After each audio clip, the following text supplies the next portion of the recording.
أعوذ بالله من الشيطان الرجيم. بسم الله الرحمن الرحيم. بسم الله وبحمده. السلام عليكم ورحمة الله تعالى وبركاته. الفاتحة. أعوذ بالله من الشيطان الرجيم. بسم الله الرحمن الرحيم. الحمد لله رب العالمين الرحمن الرحيم مالك يوم الدين. إياك نعبد وإياك نستعين. اهدنا الصراط المستقيم صراط الذين أنعمت عليهم غير المغضوب عليهم ولا الضالين. آمين. إن الله وملائكته يصلون على النبي يا أيها الذين آمنوا صلوا عليه وسلموا تسليما. اللهم صل على سيدنا محمد عبدك ورسولك النبي الأمي وعلى آله وسلم. اللهم صل على سيدنا محمد عبدك ورسولك النبي الأمي وعلى آله وسلم. اللهم صل على سيدنا محمد عبدك ورسولك النبي الأمي وعلى آله وسلم. اللهم صل على سيدنا محمد عبدك ورسولك النبي الأمي وعلى آله وسلم. اللهم صل على سيدنا محمد عبدك ورسولك النبي الأمي وعلى آله وسلم. اللهم صل على سيدنا محمد عبدك ورسولك النبي الأمي وعلى آله وسلم. اللهم صل على سيدنا محمد عبدك ورسولك النبي الأمي وعلى آله وسلم. اللهم صل على سيدنا محمد عبدك ورسولك النبي الأمي وعلى آله وسلم. اللهم صل على سيدنا محمد عبدك ورسولك النبي الأمي وعلى آله وسلم. اللهم صل على سيدنا محمد عبدك ورسولك النبي الأمي وعلى آله وسلم. اللهم صل على سيدنا محمد عبدك ورسولك النبي الأمي وعلى آله وسلم عدد ما وسعه علم الله. الحمد لله غافر الذنب وقابل التوب شديد العقاب ذي الطول لا إله إلا هو إليه المصير. والصلاة والسلام على المبعوث رحمة للعالمين سيدنا وقرة أعيننا وحبيب قلوبنا وسر أسرارنا سيد الأولين والآخرين سيدنا محمد وعلى آله وصحبه أجمعين.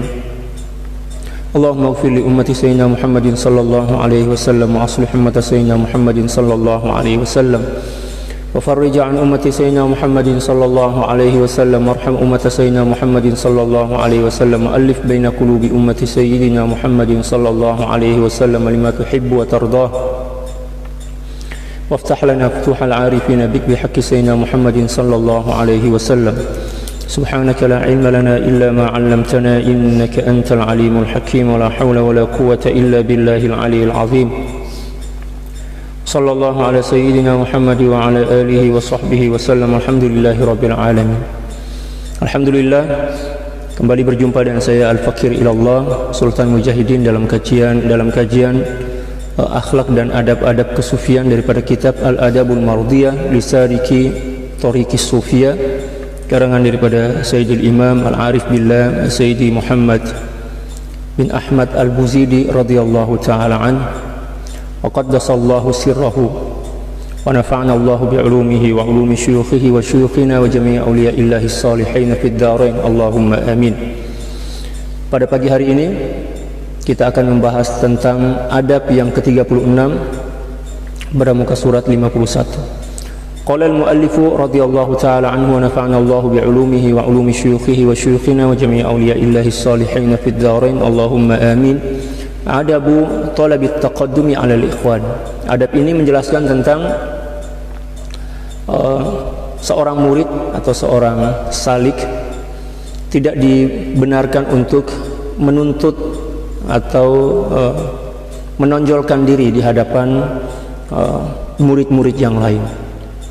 Sebab bila mana seorang menonjolkan diri atau mengedepankan diri, walaupun mungkin dia pandai, nampak paling menonjol, misal gelaran dia paling hebat macam itu, tapi keinginan dia ingin menonjol itu adalah satu di antara minasyahwatil khafiyah, ya, syahwat nafsu, keinginan nafsu yang tersembunyi.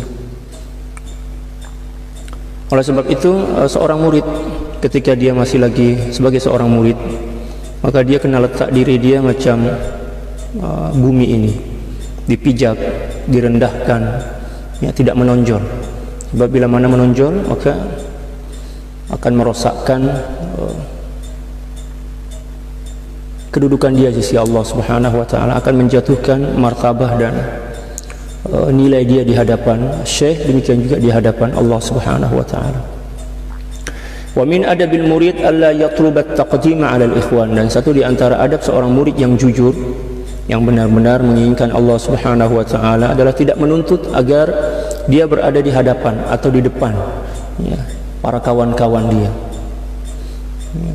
Kalau semisal ada majelis zikir, dia tak nak menjadi apa istilah kita, ya, berada di hadapan lah, dia nak ke belakang aja. Sebab dia merasa malu. Dia rasa tak patut dan tak layak untuk berada di hadapan. Demikian juga akan nampak ketika mana sedang sholat berjamaah. Walaupun mungkin dia menghafaz Al-Quran, dia pernah belajar ke luar negara berpuluh-puluh tahun misal. Ya, ketika mana para murid-murid sedang sholat berjamaah, dia tak nak menjadi imam. Sebab dia rasa diri penuh dengan dosa. Manakala menjadi seorang imam, sholat itu tanggung jawab dia cukup besar. Dia kena menampung kekurangan-kekurangan, demikian juga kelemahan-kelemahan seluruh makmum. Oleh sebab itu kalau kita belajar fiqh, yang layak untuk menjadi imam adalah yang pertama aqra'ukum, orang yang paling bagus, yang paling elok bacaan dia, yang paling faham tentang agama, demikian juga yang paling bertakwa. Sebab menjadi imam sholat ini bukan perkara yang mudah, bukan perkara remeh-temeh.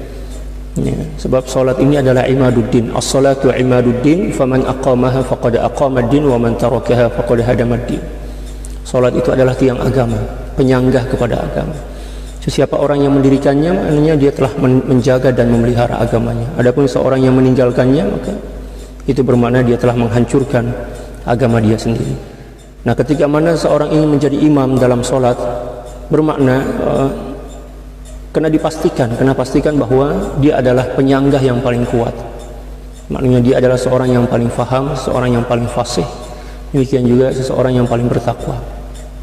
Demikian juga dalam madrasah tasawuf, seorang murid walaupun dia adalah senior misal, dah lama bersuhbah, mengambil ilmu daripada syekh mungkin berpuluh-puluh tahun, dan dia di antara orang yang paling pakar dia di antara murid yang paling pandai, yang paling cerdik, tetapi dia tak dibenarkan untuk mengedepankan diri, menonjolkan diri di hadapan murid-murid yang lain. Walaupun murid-murid yang lain ini masih muda, junior, demikian juga baru jumpa dengan syekh, baru masuk ke madrasah tasawuf. Dalam tasawuf, seseorang itu dinilai bukan dari seberapa lama dia telah belajar tasawuf, tapi dinilai dari seberapa jujur dia mencari Allah, menginginkan Allah Subhanahu wa taala. Para ulama berkata, at-tariq liman sadaq la liman sabaq. Ya, seseorang yang layak mendapatkan kemuliaan dan keagungan dalam mempelajari tasawuf, tarekat tasawuf, bukanlah orang yang paling lama belajar tasawuf, tetapi orang yang paling jujur. Ada di antara orang, separuh orang, dia baru beberapa kali jumpa dengan syekh, tapi dia jujur, dia ikhlas.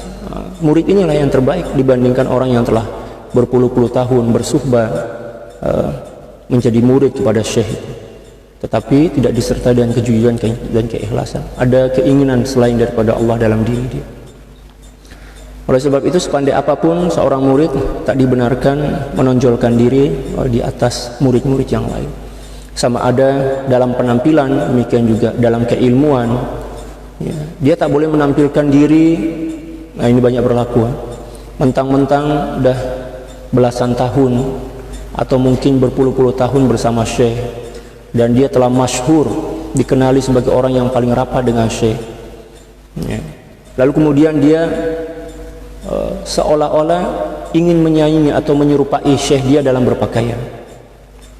Dia guna sorban, dia guna jubah yang besar, malah terkadang-kadang jubah dan sorban dia lagi mahal dibandingkan syekh. Lalu di dalam majelis ternampaklah murid-murid yang baru atau murid-murid yang junior, pakaian dia biasa-biasa, sehinggalah seolah-olah nampak bahwa murid senior itulah yang paling hebat dengan pakaian dia, dan ini adalah sesuatu yang merosak. Dia kena berpakaian sederhana, mengikut pakaian yang pada umumnya digunakan oleh murid-murid yang lain. Dia tak boleh menonjolkan diri dengan sorban yang berlipat-lipat, dengan jubah yang berlipat-lipat, atau mungkin dengan tongkat dan lain sebagainya di hadapan murid-murid atau apatah lagi di hadapan syekh. Tadi benarkan, sebab itu akan mengelirukan masyarakat, ya kan? Dan itu juga dikira sebagai minasyahwatil khafiyah, ya, syahwat hawa nafsu yang terselubung, yang tersembunyi, yang samar, ya. Seseorang yang mulia, ketika mana kemuliaan dan nilai dia di sisi Allah Subhanahu wa taala semakin meningkat, semakin bertambah, maka akan semakin sederhana hidupnya. Semakin sederhana hidupnya. Ya, dia tidak akan menonjolkan diri dengan pakaian, dengan kepandaian dia. Dia semakin banyak diam. Seperti mana seorang yang semakin alim, dia semakin malas untuk berdebat. Sebab perdebatan itu selalunya berlaku disebabkan karena kekosongan hati, kekosongan akal daripada ilmu, sempitnya pemikiran, sempitnya ilmu pengetahuan. Adapun seseorang yang keilmuan dia luas, pengalaman hidup dia juga banyak, demikian juga hati dia penuh dengan hikmah, maka dia tak ada sedikit pun keinginan untuk berdebat. Kalau sekiranya ada orang yang mencabar dia untuk berdebat, dia akan menyambutnya dengan senyuman dan mengatakan, ya, saya orang jahil, tak ada ilmu. Itulah orang yang bijak sebenar. Tapi bila mana ada seorang yang mudah terpancing untuk berdebat, apatah lagi dengan semangat yang terkadang-kadang lepas kontrol, itu tanda bahwa sebenarnya dalam otak dan hati dia itu ada, ya, kosong, ada kekosongan, ya, ada ruang hampa, ya, dalam hati dan pikiran dia. Demikian juga seorang murid yang suka menonjolkan diri, sama ada dalam perkataan ataupun kalau sekiranya ada musyawarat, ya, di antara murid, lalu kemudian dia ingin agar seluruh murid-murid yang lain mengikuti pendapat dia, mengikuti pandangan dia, mengikuti wacana dia, mengikuti cadangan dia. Ini tanda bahwa murid itu adalah seorang yang hubbus syuhra, ya, suka kepada kemasyhuran, dan itu satu di antara tanda-tanda bahwa ma'rifah dan tauhidnya belum sempurna. Nauzubillah tsumma nauzubillah min dzalik. Adapun seseorang yang ma'rifah dia, demikian juga tauhid dan adab dia sempurna, dia akan semakin merasa malu, ya, untuk menonjolkan diri, tak patut dan tak layak untuk menonjolkan diri, sebab dia merasa dialah yang paling bodoh, dialah yang paling jahil, dialah yang paling tidak beradab, ya. Seperti mana yang berlaku pada Sayyidina Abu Bakr As-Siddiq radhiyallahu taala, ketika beliau dipaksa untuk menjadi khalifah. Sebenarnya beliau tak nak, tapi sebab syura atau musyawarat para sahabat telah sepakat, mufakat bahwa Sayyidina Abu Bakar menjadi penerus atau khalifah daripada baginda sallallahu alaihi wasallam. Sayyidina Abu Bakar merasa sedih. Lalu beliau mengatakan, ketahuilah wahai para sahabat baginda sallallahu alaihi wasallam, saya ini bukanlah yang terbaik di antara kalian.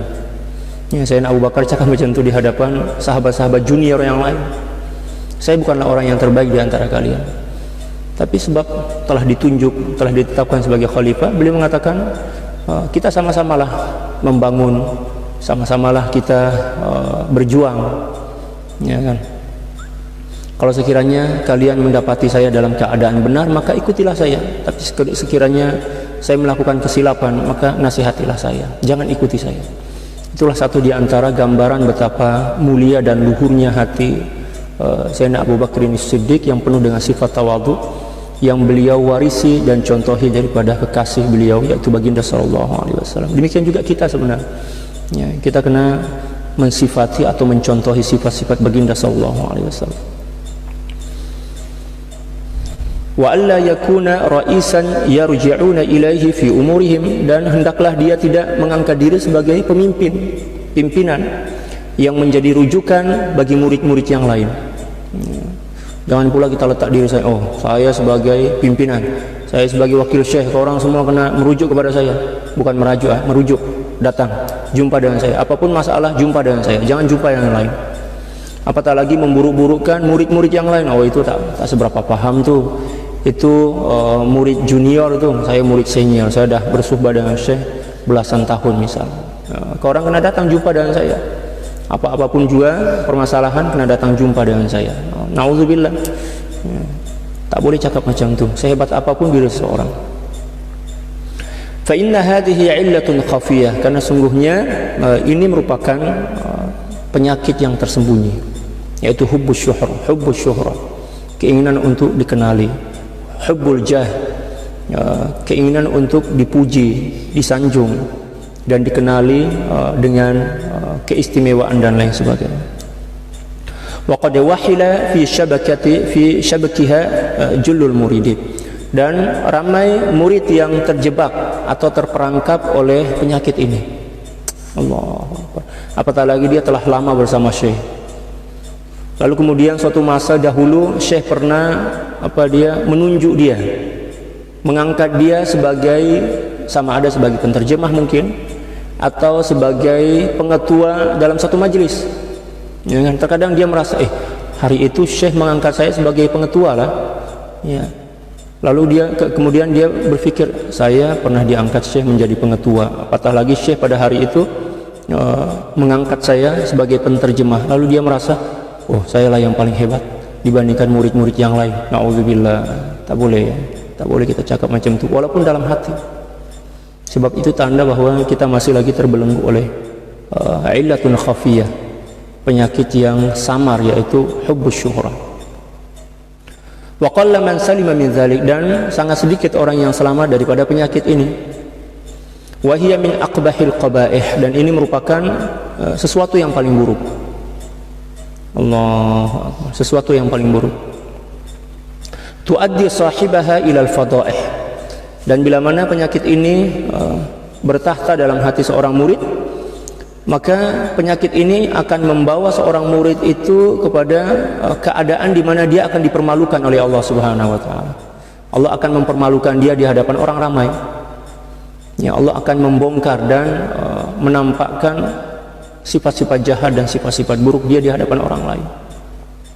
Ketika mana seorang mencoba untuk menampakkan sifat-sifat baik yang ada pada diri dia, sama ada sifat baik itu memang wujud ataupun tak wujud di hadapan orang ramai, maka suatu masa nanti Allah Subhanahu wa taala mesti akan menunjukkan dan akan menzahirkan sifat-sifat buruk dan jahat dia di hadapan orang ramai. Allahu Akbar. Itu hukuman. Ya, hukuman bil misal istilahnya kalau dalam bahasa Arab. Hukuman yang sepadan.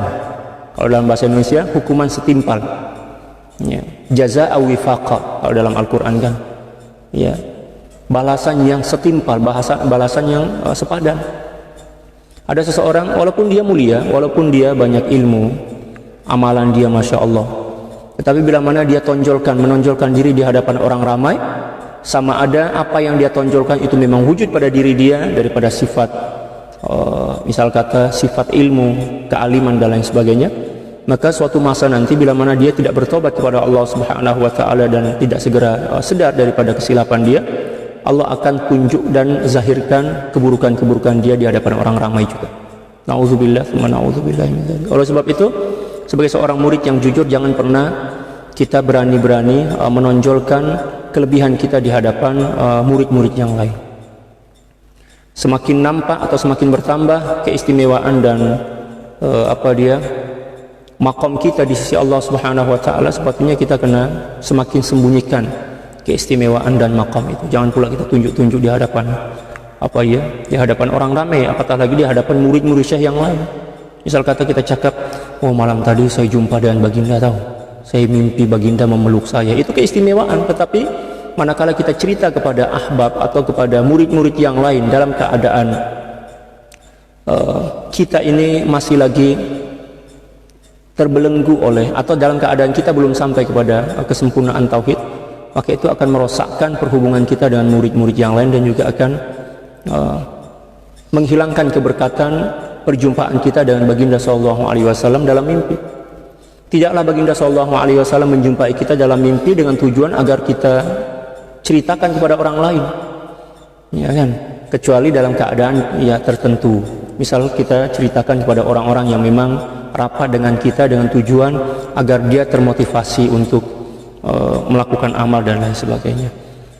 Atau kita cerita kepada guru kita, tak ada masalah. Tapi kalau kita cerita kepada orang awam, maka itu akan menjadi fitnah dan akan menghilangkan atau sekurang-kurangnya mengurangkan keberkatan perjumpaan kita dengan Baginda Sallallahu Alaihi Wasallam. Kita sembunyikannya, sebab itu adalah khususiat keistimewaan yang khas untuk diri kita, bukan sesuatu yang layak dan patut kita sebar-sebarkan kepada orang lain.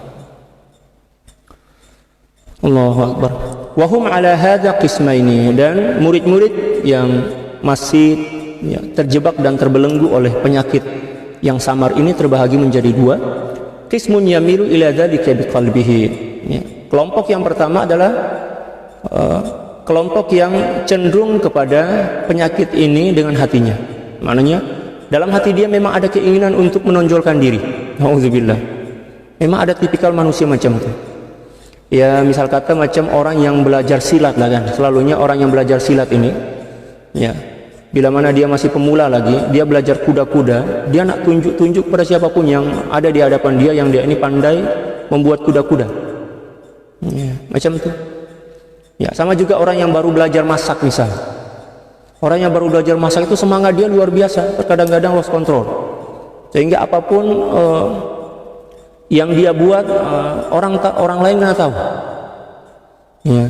Orang pula yang pakar tengok cara dia masak misal, dia gelak lah, ini cara dia tak betul lagi ya. Sepatutnya kita betulkan dulu, kita pelajari dengan sempurna. Nah, lepas tu kalau sekiranya kita nak bagi tahu kepada orang lain agar orang lain mencontohi kita, bolehlah. Ya, macam tu.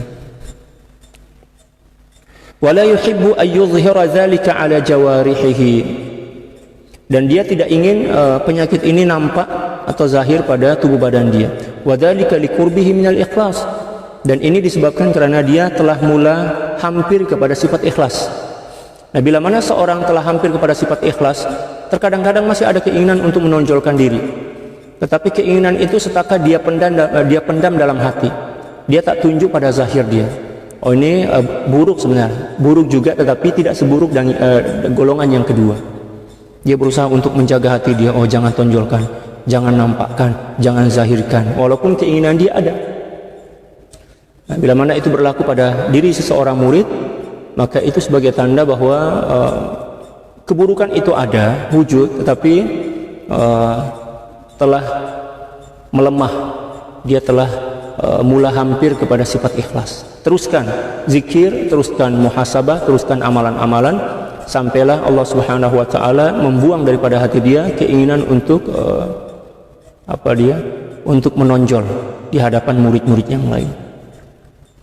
Wa qismun yakunu dzalika fi qalbihi wa yudhihiruhu ala jawarih. Dan satu kelompok pula, kelompok yang kedua adalah keinginan itu ada dalam hati dia dan dia menzahirkannya pada tubuh badan. Oh, ini yang paling teruk ini.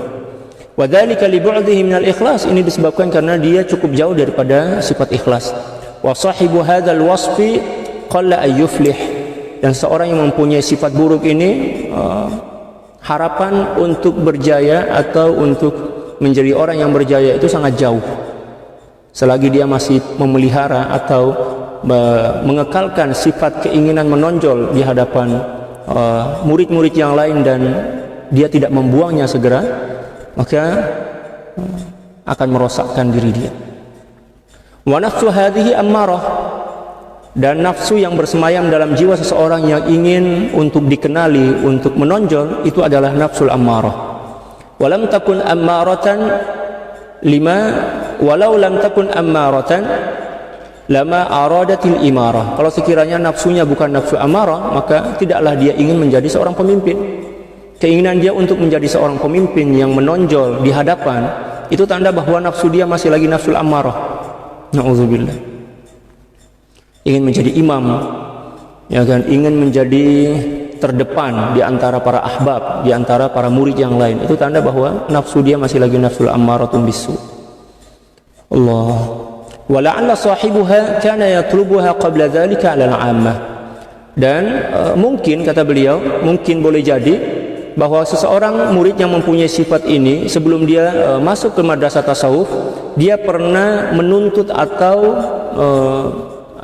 menonjolkan diri di hadapan orang awam, ya kan, sehingga kebiasaan itu, keinginan itu dia bawa masuk, masih lagi bersemayam dalam diri dia ketika mana dia belajar tasawuf. Ya Allah. Dan ini selalunya banyak berlaku di kampung-kampung, ya, di kampung-kampung.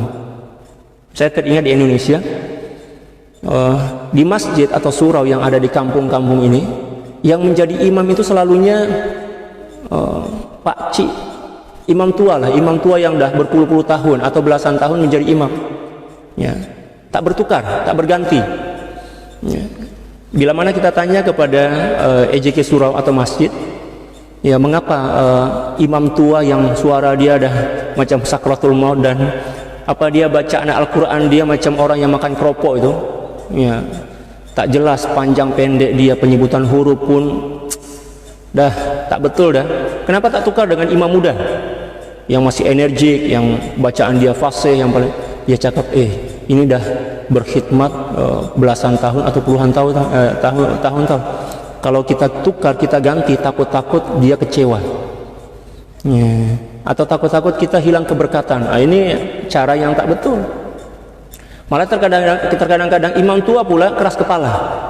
Saya dah berkhidmat 15 tahun kat surau masjid ini, tak layak lah, tak patut lah saya kena tukar dengan imam-imam muda yang masih, ya, bau kencur, bau kencur maksudnya, masih tak seberapa banyak pengalaman tuh. Ini tanda bahwa imam tua ini imam gila, ya, suka kepada pangkat, suka kepada kemasyhuran. Ya, dia kena faham lah tentang kemampuan dia yang telah telah berkurang. Dia kena bagi peluang kepada, ya, imam-imam yang lebih energik, yang lebih muda. Dan memang yang layak dan sesuai untuk menjadi imam itu, pertama kata para ulama, bacaan dia fasih. Yang kedua, dia adalah seorang yang afqah, orang yang paling faqih. Yang ketiga, suara dia merdu. Tapi kalau sekiranya imam tua dengan suara yang macam tak tahulah macam apa, yang menjadi imam, orang semuanya ngantuk, apatah lagi sholat subuh kan, ya, kurang semangat orang sholat. Nah, kita kena tukar lah, kita kena tukar dengan imam yang lebih baik. Na'udzubillah, itulah apa dia tradisi atau kebiasaan kita di kampung-kampung. Allahu Akbar. Falamma dakhala hizbal khassati wa lam takun lahu niyatun qawiyyah wa sidqun tammatun wa imanun rasihun wa ja'ala yatlubu al-imarata 'ala al-khassah. Nah, tadi beliau berkata bahwa seseorang yang mempunyai sifat buruk ini selalunya dia pernah menuntut atau menginginkan menjadi pimpinan sebelum dia belajar tasawuf. Manakala dia telah berhimpun bersama orang-orang yang mempelajari tasawuf dan dia tidak mempunyai niat yang jujur dan kuat untuk mencari Allah Subhanahu wa taala, demikian juga iman dia tidak begitu kuat dan tidak begitu teguh, maka dia pun akan mencari kekuasaan dan ingin menjadi pimpinan di kalangan ahli tasawuf. Nah, ini kebiasaan, ya, kebiasaan buruk itu dimanapun kita berada, dia akan senantiasa melekat. Kalau sekiranya kebiasaan buruk itu melekat pada diri kita di zaman jahiliyah misalkan, lalu kita tak buang dan kita masuk ke golongan khas, maka sifat itu akan senantiasa melekat pada diri kita. Contoh misal, seperti mana disebutkan dalam kitab ini, sebelum dia belajar tasawuf masa jahiliyah dulu, dia ingin untuk menjadi pimpinan, untuk menjadi orang yang paling depan. Tapi ternyata dia tak berjaya untuk mendapatkan hasrat itu. Setelah itu dia belajar tasawuf. Ketika mana dia belajar tasawuf, maka keinginan dan kebiasaan-kebiasaan buruk dia yang belum dia buang itu akan nampak juga, ya, ketika dia sedang belajar tasawuf. Oleh sebab itu dia kena buang dulu, kena bersihkan hati dia daripada keinginan-keinginan buruk tersebut, ya. Barulah dia boleh mengambil manfaat daripada ilmu tasawuf.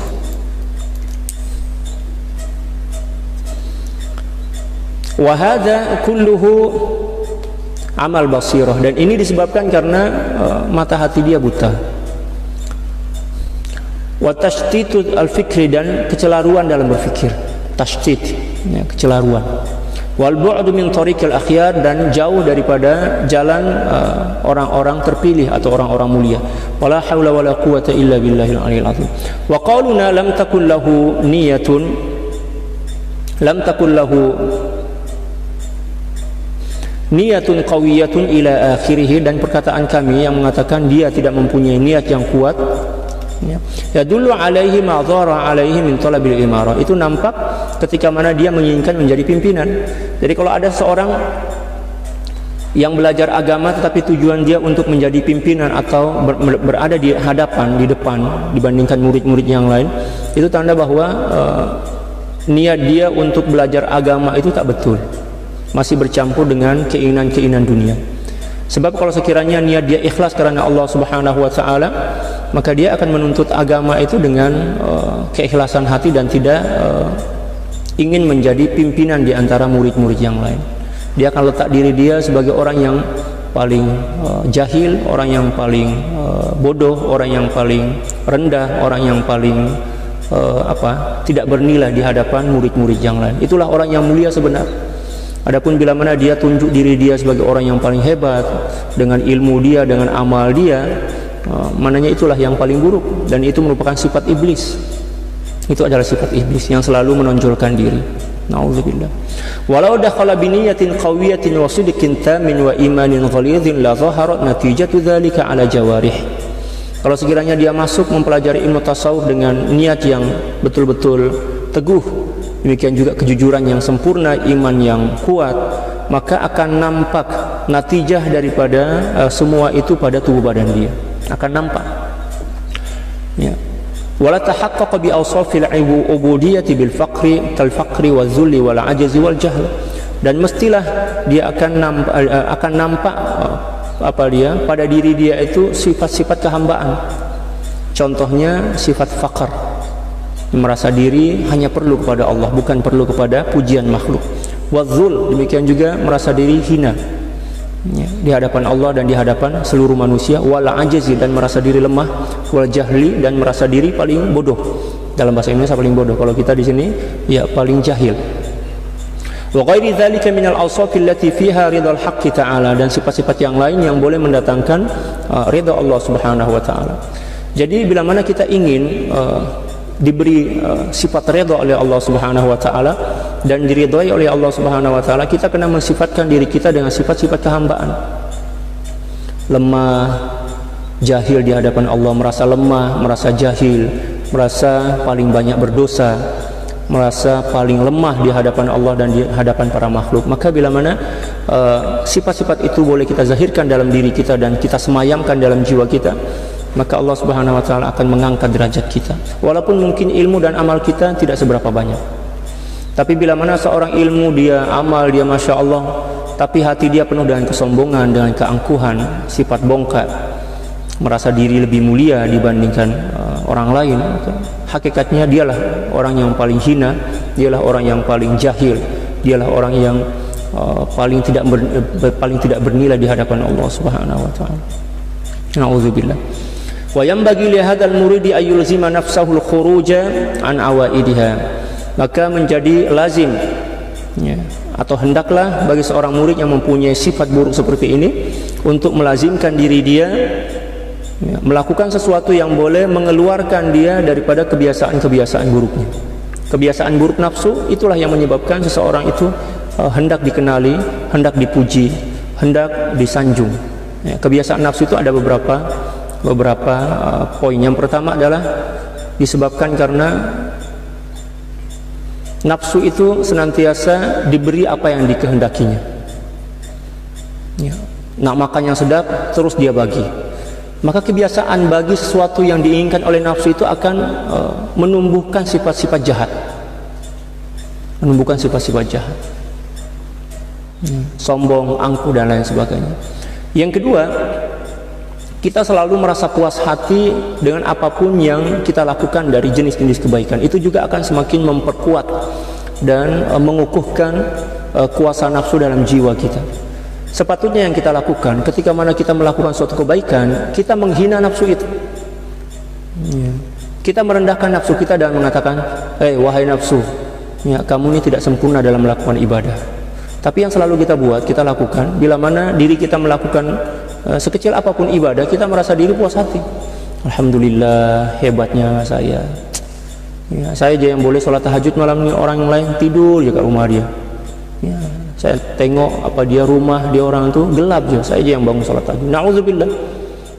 Itu akan merosakkan dan membinasakan diri kita dan juga akan semakin menyuburkan kekuatan hawa nafsu. Itu yang kedua. Yang ketiga, kita tidak terbiasa melakukan muhasabah. Seseorang yang tidak terbiasa melakukan muhasabah juga akan menyebabkan nafsu itu akan semakin menggemuk, semakin perkasa, semakin kuat, semakin kukuh, semakin berakar dalam jiwa kita, dan sangat mudah baginya untuk menggelincirkan dan menghancurkan diri kita di lembah dosa. Nauzubillah, tsumma nauzubillah. Wa ayyastashibaz zullatan fi zahiri wal batin mal ikhwan, dan hendaklah dia senantiasa merasa diri paling hina, paling rendah di hadapan murid-murid yang lain. Allah Akbar. Bila mana murid-murid yang lain sedang berhimpun, dia kena duduk paling belakang. Kalau boleh jadikan diri dia sebagai penyusun selipar. Oh, itu luar biasa. Ya kan? Dan itu pernah dilakukan oleh Sidi Syekh Abdul Qadir Isa Al-Halabi radhiyallahu taala an, guru kepada tuan kami Maulana Syekh Yusuf Al-Hasani. Kebiasaan daripada Sidi Syekh Abdul Qadir Al-Jilani ini, bila mana murid-murid telah berhimpun di majlis dan masjid beliau, beliau akan keluar melalui pintu belakang dekat mimbar tuh. Selalunya di pintu depan lah kan. Dekat mimbar itu kan ada laluan untuk keluar kan, laluan emergensi lah. Selalunya laluan emergensi. Beliau akan keluar daripada pintu depan tuh dekat mimbar tuh. Beliau pusing. Lalu kemudian pergi menuju kepada tempat meletak selipar. Beliau akan ambil selipar murid-murid beliau itu akan letak kemas, susun kemas lah, susun rapi kalau dalam bahasa Indonesia. Luar biasa. Dan jarang atau tak ramai murid yang tahu bahwa beliaulah yang menyusun selipar. Luar biasa. Seorang syekh, seorang wali besar, seorang keturunan daripada baginda sallallahu alaihi wasallam. Sebab beliau adalah keturunan Sayyidina Al-Husain. Dan bila mana malam hari telah tiba dan pengajian telah selesai, murid-murid telah balik rumah masing-masing kan, beliau akan tukar baju. Tukar baju, bukan nak tidur. Beliau datang ke tandas, kan, cuci tandas. Beliau cuci tandas. Allahu Akbar. Suatu malam, ketika mana beliau sedang cuci tandas, ini tengah malam nih, ada seorang murid yang memang ditugaskan untuk cuci tandas. Dia nak cuci tandas lah tuh, murid itu. Datang, lalu dia terkejut. Kenapa pula ada orang yang seolah-olah sedang membersihkan atau menyuci tandas kan? Itu tugas saya lah, dia cakap dalam hati dia. Lalu kemudian dia cari tahu, tengok, astagfirullahaladzim, ternyata syekh yang cuci tandas. Merasa malu dan merasa macam ditampar lah murid itu kan. Datang jumpa dengan syekh ma'alish, hadhi wazifati ya syekh, ini tugas saya syekh, bukan tugas syekh. Tak boleh syekh buat macam ni. Dia cakap, diam. Jangan bagi tahu siapapun tahu. Jangan bagi tahu siapapun. Awas kamu. Dia mengancam macam itu. Jangan bagi tahu siapapun bahwa sayalah yang cuci tandas ini. Beliau teruskan cuci tandas itu sampai betul-betul siap semua. Allah, beritulah adab para aulia. Dia orang semakin mulia di sisi Allah Subhanahu wa taala, semakin dicintai oleh Allah Subhanahu wa taala. Walaupun demikian, para aulia ini semakin merendah, semakin tawadhu di hadapan Allah dan di hadapan seluruh makhluk.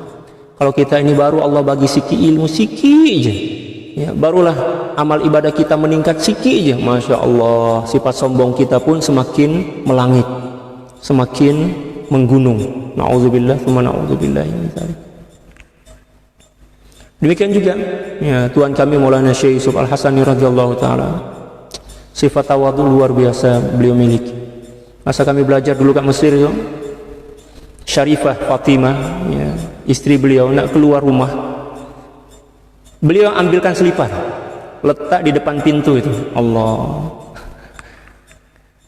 Kalau hari ini ada orang yang buat macam itu kepada istri dia, mungkin kita akan cakap, kamu ini gila, ya kan? Kita menilainya sebagai orang gila, sebab itu dia dikira sebagai perkara yang pelik.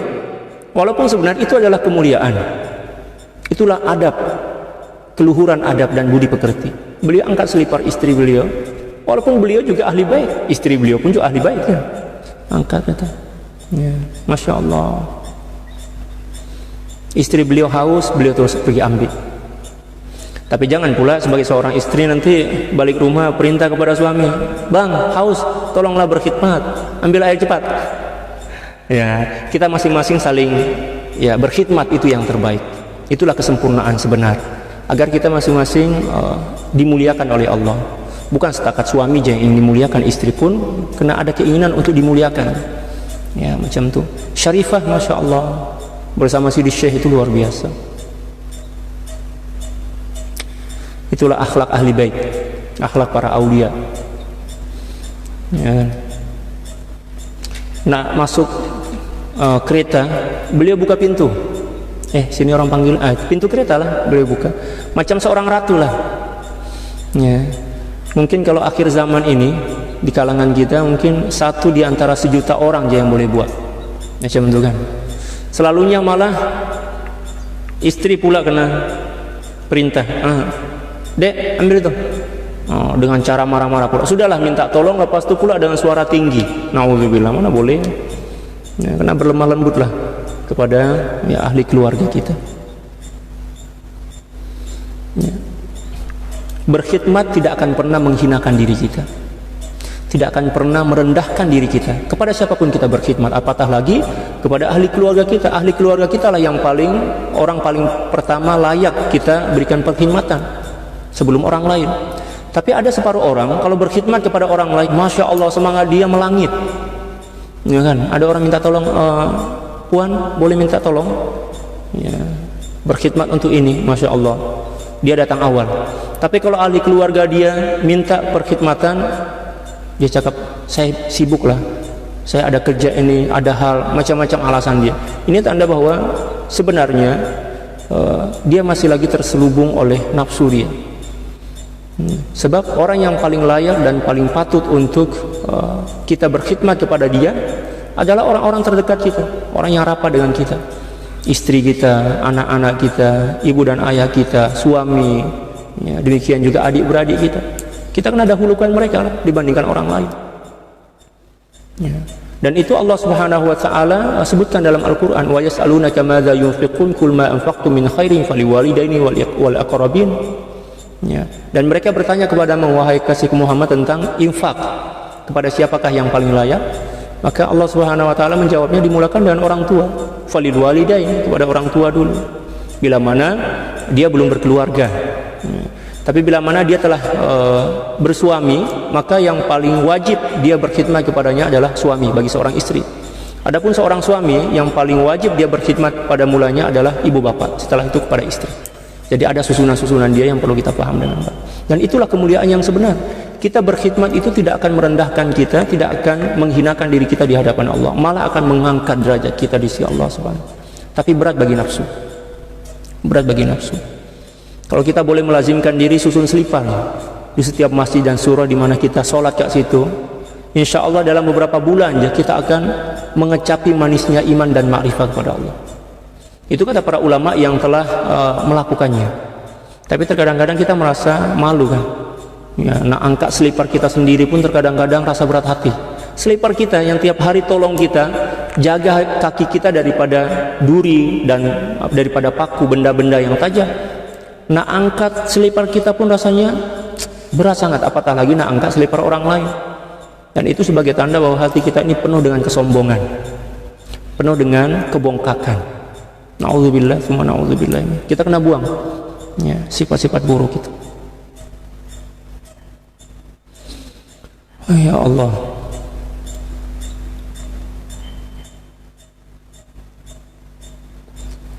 Watta'akhuri anhum fi kulli ma fihi raihatul jahi war rif'ah.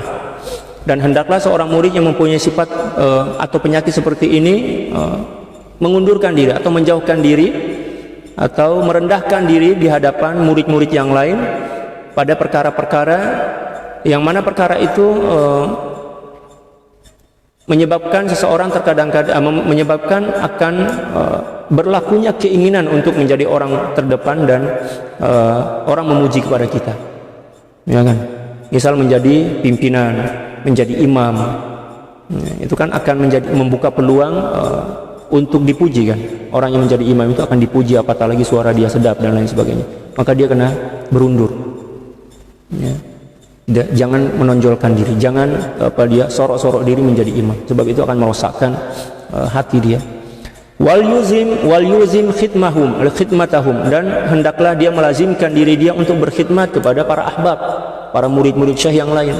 Jangan pula dia menuntut agar orang lain berkhidmat kepadanya. Ya. Baginda sallallahu alaihi wasallam pernah bersabda, kama qala sallallahu alaihi wasallam, sayyidul qaumi khadimuhum. Ya, pimpinan pada suatu kaum adalah orang yang paling banyak berkhidmat kepada mereka. Maksudnya, kalau kita nak tengok ya, orang yang paling mulia di seluruh manusia yang berhimpun di suatu perhimpunan ya, tersebut, ya, orang yang paling mulia adalah orang yang paling berkhidmat di antara mereka. Ada seorang wali besar tergolong sebagai wali abdal di Syam atau di Syria. Beberapa tahun yang lepas beliau telah wafat, meninggal dunia. Nama beliau adalah Sidi Syekh Syukri Al-Luhafi radhiyallahu taala an. Dan beliau juga diantara sahabat kepada guru-guru tuan kami Maulana Syekh Yusuf Al-Hasani radhiyallahu taala. Beliau itu adalah orang mulia, beliau adalah pakar qiraat, ulama besar di Syria pada masa itu. Dan beliau di antara wali abdal, Allahu Akbar, di antara seseorang yang berada pada peringkat kesempurnaan kewalian, wali besar lah macam itu. Nampak pada zahir beliau itu macam orang biasa aja, tak guna sorban pun. Beliau tak pernah guna sorban yang bertingkat-tingkat, biasa aja, guna kopiah biasa aja. Lepas itu beliau mengikat perut sebab beliau senantiasa berpuasa, ya kan? Bila mana ada majelis ilmu ataupun majelis zikir, beliau berkhidmat membagi minum kepada seluruh jamaah. Beliau akan pusing-pusing. Walaupun sebenarnya beliau adalah syekh, beliau lah pimpinan daripada majelis itu.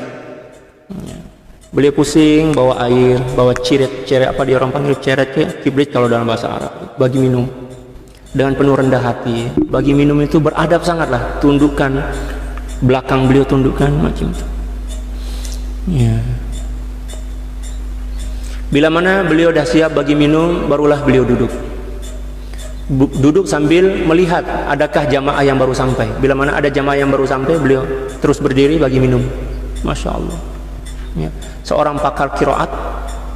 Demikian juga beliau menjadi rujukan utama bahasa Perancis di Syria kala itu. Jadi kalau ada orang yang ingin mentahqiq buku-buku berbahasa Perancis, maka beliaulah yang diminta untuk cek ya susunan ayat daripada bahasa Perancis itu, luar biasa. Dan beliau adalah wali abdal. Ya, kita pula belum lagi menjadi wali, dah rasa sombong, sifat sombong kita dah menggunung dah. Ya, kan? Kita merasa berat hati nak berkhidmat kepada orang lain. Na'udzubillah. Seseorang yang merasa berat hati berkhidmat kepada orang lain itu adalah seorang yang tidak diharapkan kebaikan dia di dunia dan akhirat. Adapun bila mana seorang mula ringan hati, ringan hatilah untuk berkhidmat kepada orang lain, maka yakinlah bahwa orang itu adalah orang yang istimewa di sisi Allah Subhanahu wa taala. Bila mana dia istiqomah berkhidmat, maka mesti Allah Subhanahu wa taala akan mengangkat derajatnya. Jangan malu berkhidmat. Apatah lagi berkhidmat kepada anak dan istri kita, kepada suami kita, kepada orang tua kita. Jangan malu berkhidmat. Itulah kemuliaan yang sebenar. Ya kan? Sayyidul qaumi khadimuhum, kata baginda sallallahu alaihi wasallam. Pimpinan dan orang yang paling mulia di antara kalian adalah orang yang paling banyak berkhidmat kepada sesama. Khairun nasi anfa'uhum linnas, dalam hadis macam itu. Sebaik-baik manusia adalah manusia yang paling banyak membagi manfaat kepada orang lain melalui khidmat. Allah. Wal adab ma'ahum, maka hendaklah dia juga melazimkan diri dia dengan adab bersama murid-murid yang lain. Jaga adab, Ya kan? Wal yajlis fi mahalli hatti ni'alihim, dan hendaklah dia senantiasa duduk di tempat letak selipar. Oh, memang ini berat. Wal yakum lahum abdan mamlukan, dan hendaklah dia seolah-olahnya macam seorang hamba yang dimiliki di hadapan murid-murid yang lain. Maknanya sedia untuk berkhidmat, ya, bila dan dimanapun, bila-bila masa. Itulah orang yang paling mulia. Seperti mana yang berlaku pada Sayyidina Umar bin Khattab radhiyallahu taala. Sayyidina Umar bin Khattab itu tak pernah mengunci pintu rumah beliau. Tak pernah mengunci pintu rumah. Beliau setakat letak satar, letak kain je kat pintu rumah beliau. Beliau senantiasa berjaga siang dan malam. Takut-takut nanti tengah malam ada orang yang datang minta tolong, maka beliau tak tidur malam. Beliau duduk je. Atau beliau pusing-pusing meronda. Sayyidina Umar macam itu. Kalau kita malam tu kena tidur, tak boleh ada orang yang kacau kita, walaupun kita seorang pemimpin, mana boleh macam itu. Malah terkadang-kadang kita sembunyikan diri. Kita ada kat rumah, ada orang yang ketuk pintu kita, kita sebagai pimpinannya, sebagai pengetua kampung lah misal, kita bagi tahu kepada istri dan anak, nanti kalau ada orang yang datang nak jumpa dengan saya, bagi tahu baba tak ada kat rumah. Nauzubillah. Itu dosa besar. Sebab ada orang yang datang jumpa kepada kita nak minta bantuan, minta tolong, itu tanda bahwa Allah memuliakan kita. Itulah tanda kemuliaan. Allah nak buka peluang bagi kita untuk menjadi orang yang paling bermanfaat kepada orang lain. Ya. Maka syukurilah itu. Jangan berkhianat. In arada ayyakuna minal muluk, bila mana dia ingin menjadi seorang raja, maka jadikanlah orang lain sebagai raja. Maknanya berkhidmatlah kepada orang lain, maka suatu masa nanti Allah akan tundukkan makhluk untuk berkhidmat kepadamu. Seperti mana pepatah Arab mengatakan, man khadam khudim, seseorang yang rajin berkhidmat di masa muda dia, maka suatu masa nanti bila mana dia tua akan ramai orang berkhidmat kepada dia. Ya kan? Tapi kalau bila mana seorang telah terbiasa menjadi seolah-olahnya menjadi raja yang senantiasa ingin orang berkhidmat kepada dia, maka di masa tua nanti dia akan hidup kesendirian. Orang akan menjauhi dia. Orang bosan kepada dia. Wala yataqaddam alaihim fi syai'in wa in qaddamu, dan janganlah dia menonjolkan diri atau mengedepankan diri di hadapan murid-murid yang lain walaupun mereka menyuruh dirinya untuk ke depan, ya kan? Sama ada menjadi imam, sama ada menjadi pengetua majlis dan lain sebagainya. Jangan. Illa in alima an nafsi salamata min hadhihi syuhratu min hadhihi syahwatil khafiyati allati kanat sakinatan fi batinih, kecuali bila mana dia telah mengenal pasti bahwa hatinya telah dirinya telah selamat daripada penyakit syahwat yang tersembunyi ini, ya, yang bersemayam dalam jiwanya. Wa huwa ya'rifuha qabla suhbatihim wa ba'daha, dan dia telah mengetahuinya sebelum dia bersahabat dengan sahabat-sahabat yang lain, demikian juga sesudahnya. Wa yahubbut taqaddumi wat tasaddur, penyakit itu adalah keinginan untuk di depan dan keinginan, ya, untuk menjadi orang yang menonjol. Itu adalah penyakit yang merosakkan hati seorang hamba. Waruju'u fin nadhari ilaihim, demikian juga menjadi seseorang yang menjadi rujukan murid-murid yang lain. Keinginan seperti itu adalah keinginan yang buruk. Li ayyuqal sayyidi fulan, agar orang mengatakan kepada dirinya, wahai tuan, tuan yang mulia, wa raisul fuqara, dan pengetua daripada ahli-ahli tasawuf, wa huwa barakatuhum, dan orang yang paling berkat di antara mereka. Nauzubillah. Mata'ullah lillahi ya wali Allah, ya, semoga Allah subhanahu wa ta'ala bagi anugerah kepada kami semua, wahai wali Allah. Na'udzubillah. Jangan pernah kita berharap orang memanggil kita dengan gelaran-gelaran kemuliaan, ya, mulia, gelaran-gelaran yang hebat, misal wali Allah, tuan, puan, dan lain sebagainya. Jangan pernah kita berharap sebutan-sebutan mulia daripada orang lain, sebab itu tanda bahwa nafsu kita ini adalah nafsu ammaratun bisu. Kalau sekiranya ada orang yang menyebut kita dengan gelaran yang mulia tanpa kita minta, dan tanpa kita harapkan, maknanya itu adalah rezeki kita.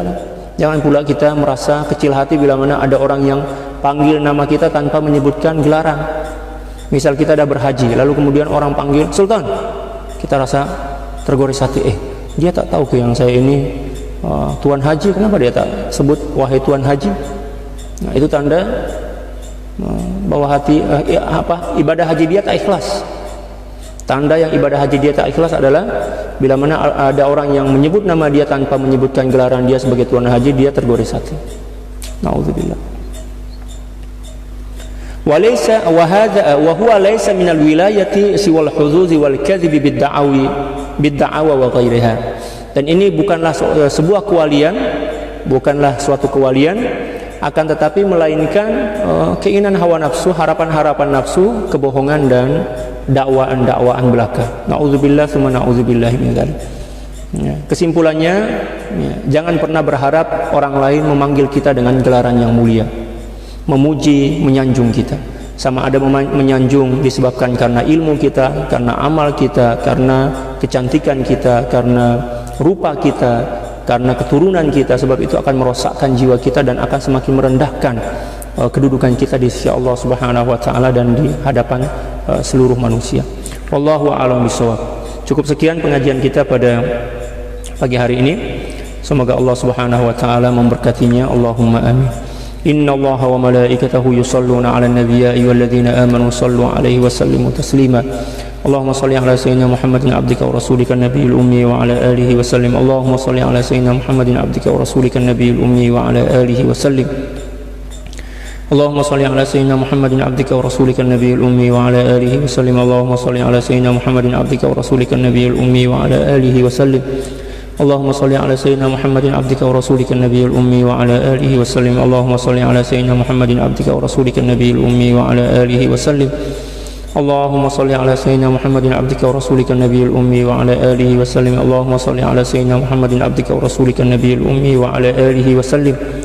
Allahumma salli 'ala sayyidina Muhammadin 'abdika wa rasulika nabiyil ummi wa 'ala alihi wa sallim. Allahumma salli 'ala sayyidina Muhammadin 'abdika wa rasulika nabiyil ummi wa 'ala alihi wa sallim. Allahumma salli 'ala sayyidina Muhammadin 'abdika wa rasulika nabiyil ummi wa 'ala alihi wa sallim 'adada ma wasi'ahu 'ilmullah. Sekian, wallahul muwaffiq wal hadi ila sabilir rasyad wal aqu minkum. Assalamu alaikum warahmatullahi taala wabarakatuh.